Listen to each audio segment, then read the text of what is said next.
Well, police in New York City reportedly baffled by difficult new requirements that make them hesitant to stop and search suspected criminals. According to the New York Post, cops compare the paperwork required after every stop to applying for a mortgage, and not in a good way. Some cops say they're afraid to stop anybody because they figure police brass won't support them in a controversy. Ted Williams is an attorney and a former D.C. homicide detective, also worked for the feds. Heather McDonald is the author of the book, The War on Cops, How the New Attack on Law and Order Makes Everyone Less Safe, and they both join us tonight. Heather, first to you.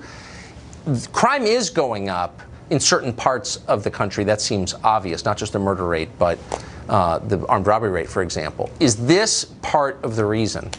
Absolutely, Tucker. Cops across the country are deciding it's better to just drive on by that guy hanging out on a known drug corner at 2 a.m. hitching up his waistband as if he has a gun, because for the last 3 years they've been living with this specious Black Lives Matter narrative that says that that type of essential constitutional proactive policing is racist.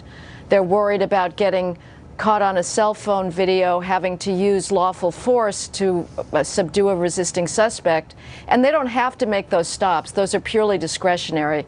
And we've had a 20% increase in our murder rate in the last 2 years. Victims overwhelmingly black. An additional 1,800 black males have been killed in the last 2 years compared to 2014. Right. So this depolicing is a very serious problem. Well, it hurts the people who live in those neighborhoods who are not rich policymakers. So, Mr. Williams, you've been on the retail end of this. You've been a cop. If you felt like you were under this kind of scrutiny and that you might be sued for stopping someone, would you be less likely to stop people? I would be clearly less likely to stop someone. And let me say, this kind of political correctness, I believe, is going to get some law enforcement officer killed. Just yesterday in Baltimore, Maryland, a father of 5, Sean Shooters, stopped a guy and was shot in the head, and he's now dead. Police officers have to make split-second decisions, and you cannot micromanage police officers.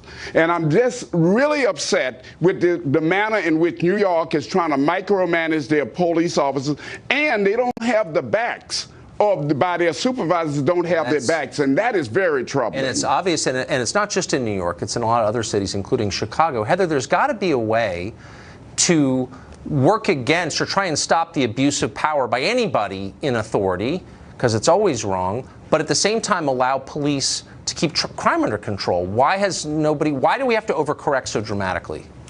Well, first of all, obviously officers have to be accountable, and we need transparency. So some sort of oversight is absolutely essential, but we have had that oversight. There is no evidence that we have had a problem with systemically racist policing. I think the Trump administration is doing a good job in trying to turn the narrative around. Attorney General Jeff Sessions has sent a strong message to federal law enforcement that he wants them to put a priority on prosecuting violent crime, putting people away in prison, which is not something that was going on under Attorney General Eric Holder. At a local matter, police chiefs have to let their cops know that they are going to tell the public what the crime data is, and that police going to where people are most being victimized, which is tragically in black neighborhoods, is not going to get the cops in trouble. Right. So, Ted, I mean, when I was a kid, cities were depopulating because of crime. Do you think people have forgotten what that was like? Yeah, I think we are in a different time right now, and you're finding that, especially in predominantly black neighborhoods, good people are fearful just to come out into the neighborhood because they don't know the difference between whether good police officers are going to be there to help them out or whether the crook is their best friend. And what I am saddened about right now is to try to tie police officers' hand. There's a case constitutionally, Terry versus Ohio, that dealt with stop and frisk. And the Supreme Court has given police officers the right to stop someone if they're in fear of their own safety. They can do a pat down and they can even go in.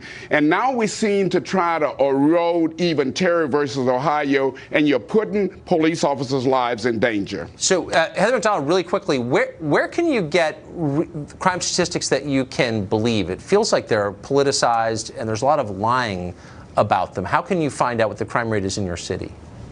Well, New York actually does a pretty good job of publishing crime data, and what we know is that a black New Yorker is 50 times more likely to commit a shooting than a white New Yorker. That fact means that we are going to have more stops in black neighborhoods. That's not because the police are racist, it's because they're trying to save the lives of those thousands of people that are living there. As Mr. Williams rightly says, the majority are law-abiding. They want the police, they want protection, and the public should know what these massive crime disparities are, which is what is responsible for policing in different neighborhoods.